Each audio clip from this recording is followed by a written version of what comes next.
Hello and welcome to your favourite channel Braino solution. देखो बच्चों, आज हम स्टार्ट करेंगे चैप्टर ट्राइंगल एक्सरसाइज 6.1। तुम्हें यहाँ पे फिल इन द ब्लैंक्स की मैंने इनको फिल करना है। तो पहला है ऑल सर्कल्स आर। तो देखो बच्चों, सिमिलर और कॉन्ग्रेंट में क्या फ़र्क होता है।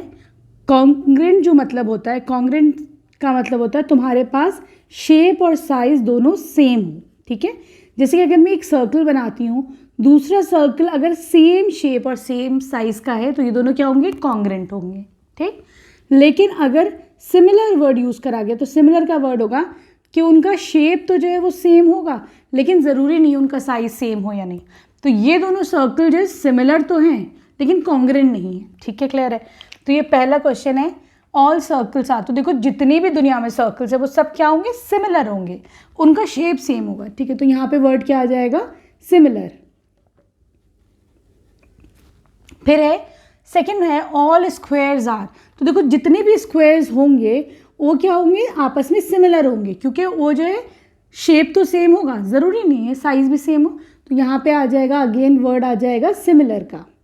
ठीक है, फिर आता है all dash triangles are similar. सारे ट्रायंगल सिमिलर होते हैं, आइसोसेलेस या फिर इक्विलेटरल। तो देखो हम देख लेते हैं आइसोसेलेस और इक्विलेटरल ट्रायंगल क्या होते हैं। देखो आइसोसेलेस में क्या होता है, ये दोनों तुम्हारे दो साइड्स इक्वल होते हैं, या फिर बोल दो ये दोनों एंगल सेम होते हैं। तो ये हो सकता है भाई ये भी 50 डिग्रीज हो, ये भी 50 डिग्रीज हो। ठीक, एक और ट्रायंगल ले लो, ये भी दोनों आइसोसेलेस है तो ये भी 50 डिग्रीज और ये भी 50 डिग्रीज। तो ये दोनों आपस में क्या हो गए, सिमिलर हो गए। ठीक है, क्लियर है। लेकिन मैं बोलती हूँ बच्चों कि एक आइसोसेलेस ट्रायंगल है 50 डिग्रीज, ये भी है 50। ठीक है, लेकिन दूसरा आइसोसेलेस कितना है, यहाँ पे इसका ये वाला एंगल हो गया बच्चों 70 डिग्रीज, ये वाला एंगल भी 70 डिग्रीज है। अब देखो दोनों आइसोसेलेस हैं, है ना, दोनों के दो एंगल सेम है तो दोनों आइसोसेलेस है। क्या दोनों आपस में सिमिलर है, तो नहीं भी, इनका जो है ना कॉरेस्पॉन्डिंग जो एंगल्स होने चाहिए वो दोनों सेम होने चाहिए। ठीक है, इसका मतलब ये दोनों एंगल्स आपस में सिमिलर नहीं है। ठीक है, क्योंकि 50 इधर है तो ये भी 50 होना चाहिए, ये 50 है तो ये भी 50 होना चाहिए। ठीक है, तो इसका मतलब ये दोनों क्या है, आपस में सिमिलर नहीं है। ठीक है, क्लियर है। अब देखते हैं क्या इक्विलेटरल ट्रायंगल सिमिलर होते हैं। तो इक्विलेटरल ट्रायंगल में क्या होता है बच्चों, सारे एंगल सेम होते हैं तो 60 डिग्रीज होता है। दूसरा ले लो एक और, तो ये भी इक्विलेटर है 60 डिग्री। तो देखो आपस में क्या है, इनके कॉरेस्पॉन्डिंग साइड्स एंगल इक्वल है। ये भी 60, ये भी 60, ये भी 60, ये भी 60, ये भी 60, ये भी 60। तो यहाँ पे कॉरेस्पॉन्डिंग एंगल सेम, अगर कॉरेस्पॉन्डिंग एंगल सेम होते हैं तो वो ट्राइंगल्स आपस में क्या होते हैं, सिमिलर होते हैं। तो यहाँ पे क्या आंसर हो जाएगा, इक्विलेटरल। ठीक है, देखो बच्चों फोर्थ पार्ट में कह रहे हैं दो पॉलीगन्स है तुम्हारे पास having the same number of sides. Polygon क्या होते हैं, कोई भी क्लोज्ड फिगर 3 साइडेड या मोर देन 3 साइड, उसे पॉलीगन कहते हैं। ठीक है, सपोज करो हमने एक ट्रायंगल ले लिया। ठीक है, एक ये ट्रायंगल है, एक ये ट्रायंगल है। ये कह रहे हैं ये दोनों ट्रायंगल सिमिलर कब होंगे। तो बच्चों इसका क्या क्राइटेरिया है, जब इनकी कोरिस्पॉन्डिंग एंगल सेम होंगे, इक्वल होंगे। सपोज दिस इज 30 डिग्री, तो ये वाला भी तुम्हारा 30 डिग्रीज होना चाहिए। तो तुम क्या लिख दोगे, if their corresponding angles are equal. ठीक है, तो यहाँ पे वर्ड क्या आ जाएगा, इक्वल का आ जाएगा। ठीक है, ये अगर तुम्हारा 70 डिग्रीज है तो इसको भी 70 होना चाहिए, कोरिस्पॉन्डिंग एंगल्स तुम्हारे सेम होने चाहिए।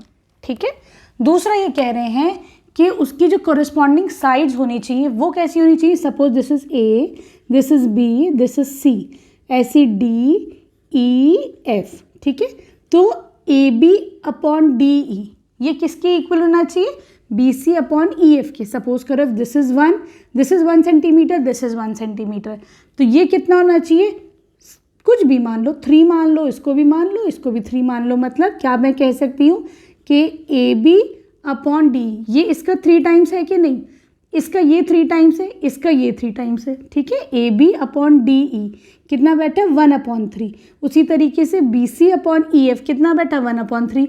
ए सी अपॉन डी एफ कितना बैठा, 1/3। तो ये जो कॉरेस्पॉन्डिंग साइड्स क्या होनी चाहिए, आपस में प्रोपोर्शनल होनी चाहिए। ठीक है, तो यहाँ पे वर्ड क्या आ जाएगा, प्रोपोर्शनल का आ जाएगा। ठीक है, प्रोपोर्शनल। ठीक है, अब आ जाओ इसके क्वेश्चन नंबर 2 पर। देखो बच्चों क्वेश्चन नंबर 2 में ये कह रहे हैं दो एग्जाम्पल दो सिमिलर फिगर्स की। तो सिमिलर यहाँ पे वर्ड आ जाता है, इसका मतलब क्या है बच्चों, तुम्हारा वहाँ पे शेप सेम हो जाएगा, ठीक है। ज़रूरी नहीं है साइज सेम हो, यानी शेप शुड बी सेम, ठीक है। जैसे कि ले सकते हो तुम दो सर्कल ले सकते हो, ये दोनों सर्कल का देखो शेप सेम है, सर्कुलर है, लेकिन उनका साइज डिफरेंट है, वो मैटर नहीं करता। तो ये दोनों क्या हो गए, सिमिलर हो गए। तुम बोल सकते हो अ पेयर ऑफ सर्कल्स, ठीक है, अ पेयर ऑफ सर्कल, ठीक है। एक और एग्जाम्पल चाहिए तो हम क्या कह सकते हैं, अ पेयर ऑफ स्क्वायर। कोई भी स्क्वायर ले लो, एक ऐसे स्क्वायर ले लो, एक इतना बड़ा स्क्वायर ले लो, तो बोल सकते हो अ पेयर ऑफ स्क्वायर, ठीक है। या फिर ट्रायंगल्स, इक्विलेटरल ट्रायंगल बोल सकते हो। कैसे, एक ट्रायंगल ये रहा और एक ट्रायंगल ये रहा, इक्विलेटरल होने चाहिए, ठीक है। तो बोल सकते हैं equilateral triangles are also similar, ठीक है, क्लियर है। अगला क्या है तुम्हारे पास, नॉन सिमिलर फिगर्स, है ना। देखो सेकेंड पार्ट में है, तुम्हें दो एग्जाम्पल देने नॉन सिमिलर फिगर्स के। तो क्या हो सकते हैं, एक स्क्वायर हो सकता है, एक ट्रायंगल हो सकता है कि नहीं। ये दोनों क्या हो गए, नॉन सिमिलर फिगर्स, दोनों की शेप भी डिफरेंट है, ठीक है। क्या ले सकते हो, और एक सर्कल ले सकते हो, एक हेक्सागन ले लो, ठीक है, 1 2 3 4 5, हाँ, ठीक है। तो तुम लोग क्या बोल सकते हो, क्या हो जाएगा, एक स्क्वायर हो जाएगा, दूसरा ट्रायंगल हो जाएगा, इसका एग्जाम्पल सिमिलर फिगर्स का। या फिर बोल सकते हो एक सर्कल बोल सकते हो, कोई भी शेप बोल सकते हो, हेक्सागन बोल सकते हो, ऑक्टागन बोल सकते हो, बट डिफरेंट शेप का। तो ये क्या हो जाएंगे, नॉन सिमिलर फिगर्स हैं, क्योंकि इनकी शेप ही डिफरेंट है, ठीक है। अब आ जाओ क्वेश्चन नंबर 3 पर। देखो बच्चों क्वेश्चन नंबर 3 बहुत ही अच्छा क्वेश्चन है, ये पूछ रहे हैं ये दोनों कोरिलेटरल हैं।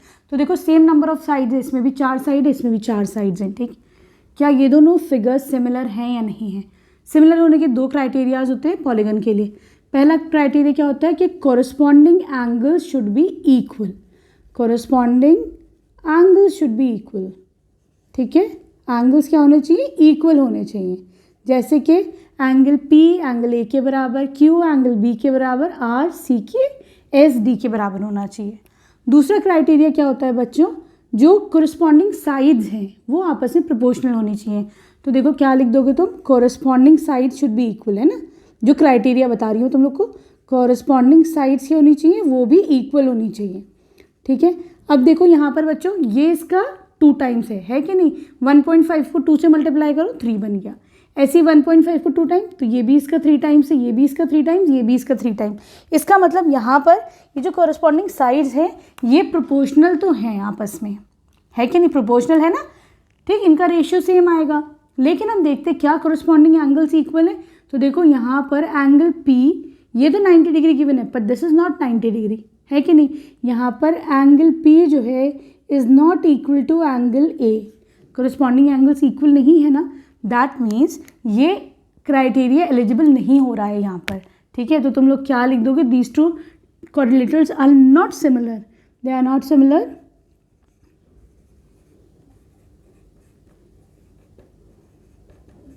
क्यों, रीजन क्या है, as their corresponding angles are not equal, as their corresponding angles are not equal, angles are not equal,